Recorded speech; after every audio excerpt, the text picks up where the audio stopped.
Bonjour à tous, aujourd'hui on va parler de la fête d'Halloween. Hier, il y a un chrétien qui m'a posé la question, m'a dit: Pasteur, est-ce qu'un chrétien fête la fête d'Halloween? Est-ce qu'il peut l'intégrer dans son quotidien, dans sa vie chrétienne? Et cela m'a interpellée, je me suis dit peut-être qu'encore aujourd'hui, des chrétiens ne sont pas éclairés vis-à-vis de cette fête et ne savent pas ce qui se cache derrière cette fête qui paraît si banale, si anodine. On se déguise, on a des bonbons, on va de quartier en quartier, de ville en ville, de village en village, on va chez les résidents, on frappe à leur porte et on leur demande ouvertement, voilà, on leur tend un panier, un sachet, les poches, et voilà, pour dire des bonbons. Et ben, si vous n'avez pas de bonbons, eh bien, je vous maudis. Alors on se déguise, c'est sous un aspect très festif, on est ensemble, les grands, les petits, tout le monde s'amuse. On fait ça à la tombée de la nuit, c'est encore plus rigolo quand il fait nuit parce qu'on porte des déguisements qui font peur, on est là pour faire peur, on est là pour porter la mort, et puis c'est très rigolo, et plus on est, plus on rit.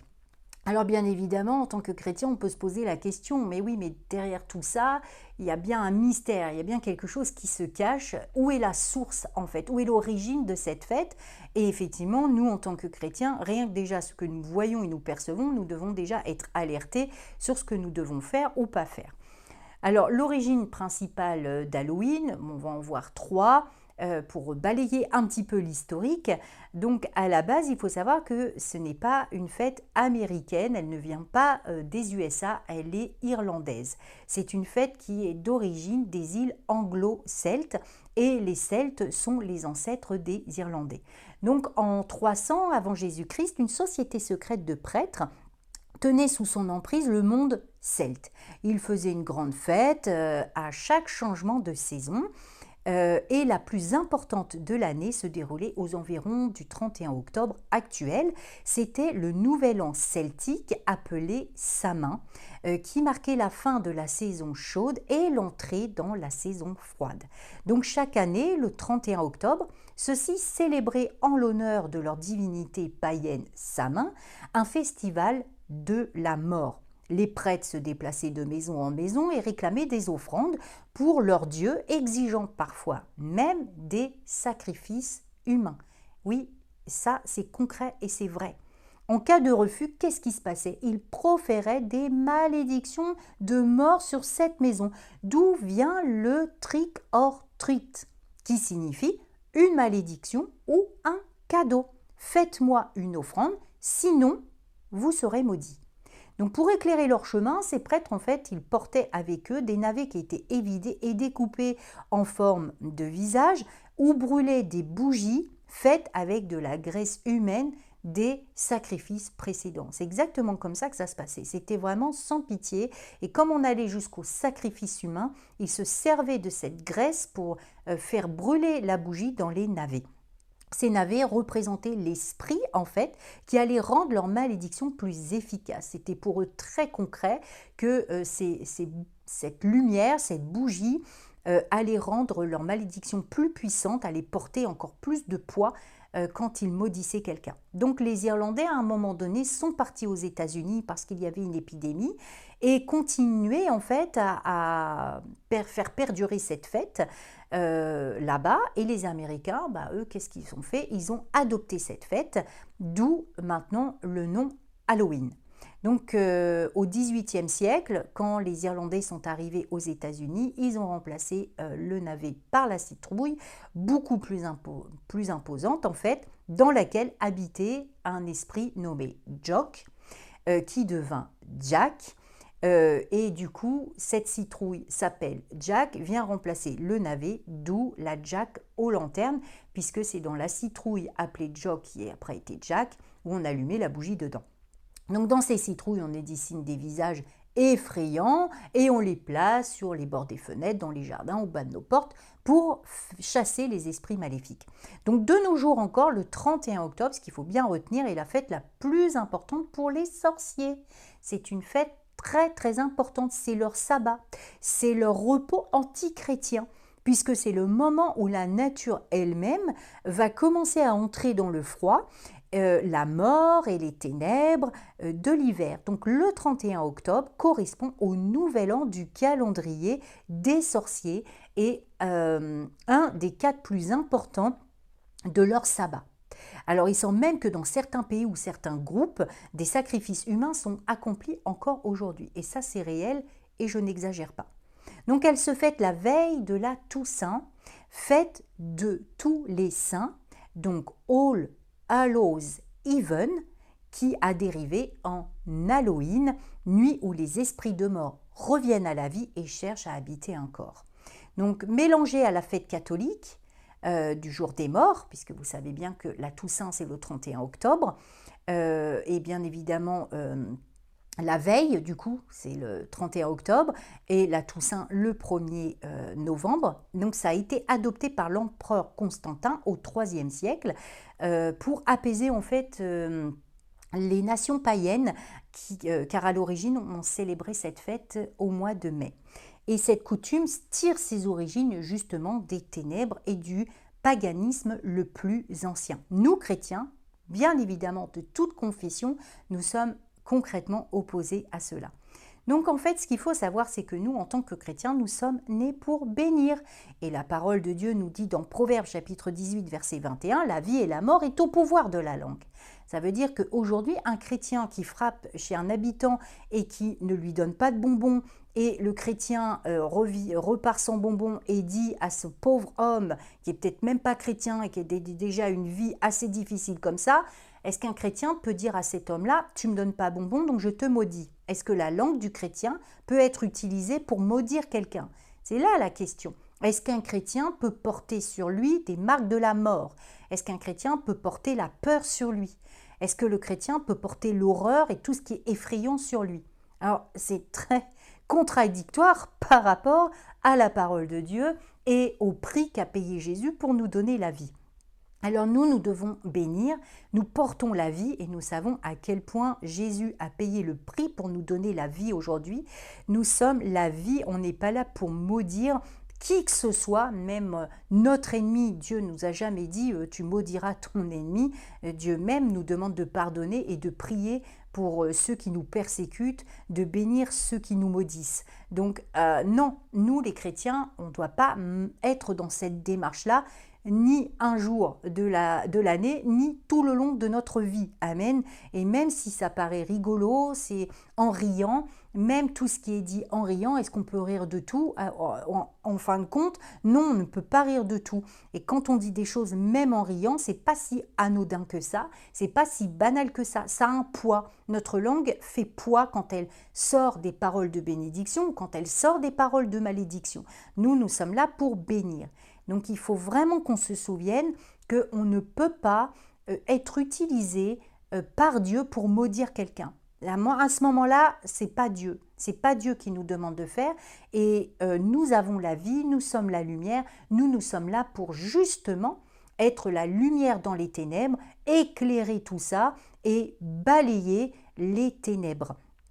Donc il faut vraiment que l'on puisse refuser, renoncer à tout ce qui peut être horrible dans notre vie. Est-ce qu'on se souvient combien de fois on a dû lutter contre les esprits de mort dans notre vie? Combien on a dû lutter contre des esprits de peur, de dépression, de déprime, d'angoisse? Certains parmi vous ont dû lutter. Vous êtes rentrés dans un combat, le combat de la foi, rentrés vraiment dans un combat spirituel pour chasser de vos vies tous ces esprits. Alors la fête d'Halloween ne doit pas être utilisée pour que à nouveau ces esprits s'immiscent dans votre vie.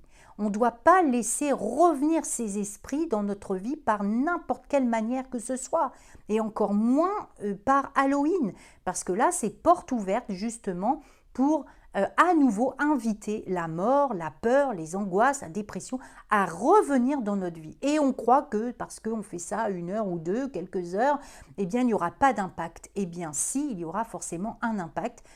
Forcément, si vous réinvitez les esprits de mort, vous faites une célébration pour eux, vous vous déguisez d'une façon horrible et vous proclamez des malédictions, bien évidemment que ça va revenir attaché à vous et à nouveau vous allez à nouveau vous sentir mal et oppressé, tourmenté par ces esprits qu'on a mis tant de temps à chasser, à lier, afin qu'ils ne reviennent pas dans vos vies. Amen. Donc ne les réinvitons pas à venir nous tourmenter à nouveau. à créer encore en nous des problématiques, parce que nous savons combien ils ont un pouvoir, et quand ils sont là, ils nous font énormément, ils s'opposent à nous, et on ressent énormément de tourments, et on sait que c'est vraiment quelque chose qu'on ne veut pas revivre à nouveau, tellement c'était douloureux. Nous sommes lumière et non ténèbres. Et la parole dit dans 1 Thessaloniciens chapitre 5 verset 5, vous êtes tous des enfants de la lumière et des enfants du jour. Nous ne sommes point de la nuit ni des ténèbres. Nous sommes la lumière, au contraire, nous sommes là pour apporter la vie, la lumière, justement, même pendant cette fête. Et nous sommes là pour lutter contre tous ces esprits. C'est pour ça qu'on fait des programmes de prière, c'est pour ça qu'on est là à lutter, parce qu'on sait qu'il peut y avoir des conséquences si nous banalisons tout ça, en fait. Si nous laissons le monde nous rattraper par cette fête qui a pris vraiment plus de place en plus dans notre pays depuis les années 90. Et dans 2 Corinthiens chapitre 6 verset 14, Dieu dit « Ne vous mettez pas avec les infidèles sous un joug étranger, car quel rapport y a-t-il entre la justice et l'iniquité, ou qu'il y a-t-il de commun entre la lumière et les ténèbres ?» Donc il faut nous préserver, il faut préserver nos enfants. N'incitons pas nos enfants à se déguiser et à aller chercher des bonbons chez le voisin, chez les voisins, dans le quartier, dans le village, dans la ville. Non, au contraire, il faut expliquer à nos enfants pourquoi il ne peut pas faire comme le copain, il ne peut pas faire comme la copine, il ne peut pas participer à cette fête. Il suffit de se poser, de communiquer avec l'enfant, parce que bien évidemment, on n'est pas là pour leur dire non, tu ne peux pas y aller et l'interdire. S'il n'y a pas de communication, on ne leur explique pas. Et rebaser tout, recentrer tout sur la parole de Dieu et comparer la vie avec la mort, la lumière avec les ténèbres, et dire tout simplement à nos enfants, est-ce que tu crois qu'un enfant de Dieu est comme ça? Est-ce que tu crois qu'un enfant de Dieu doit se déguiser comme ça, doit avoir telle marque sur lui, doit avoir telle parole?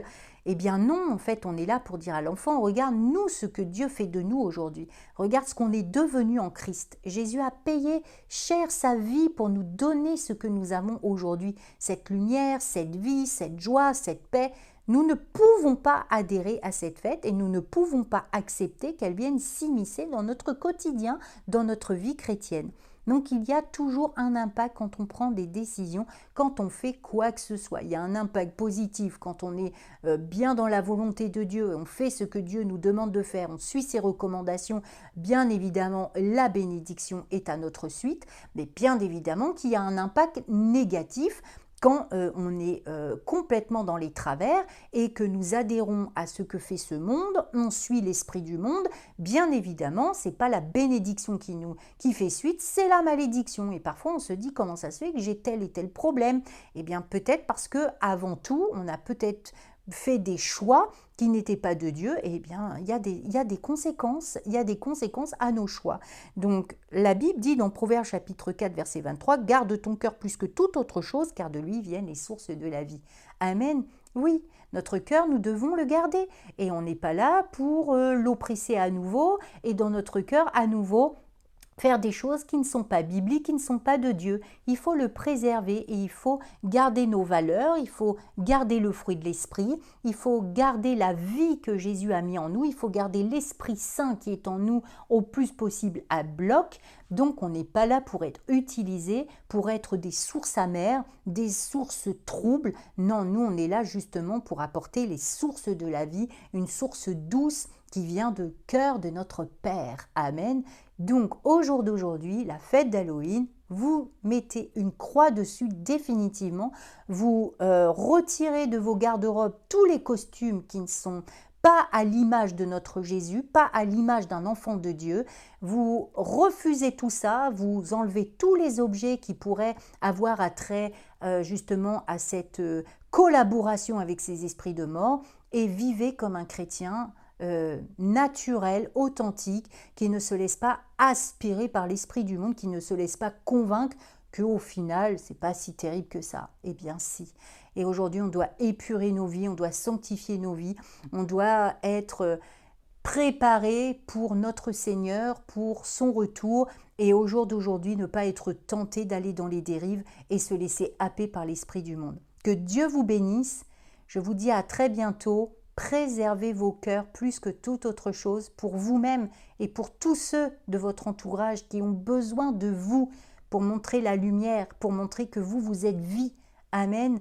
Je vous bénis et je vous dis à très bientôt.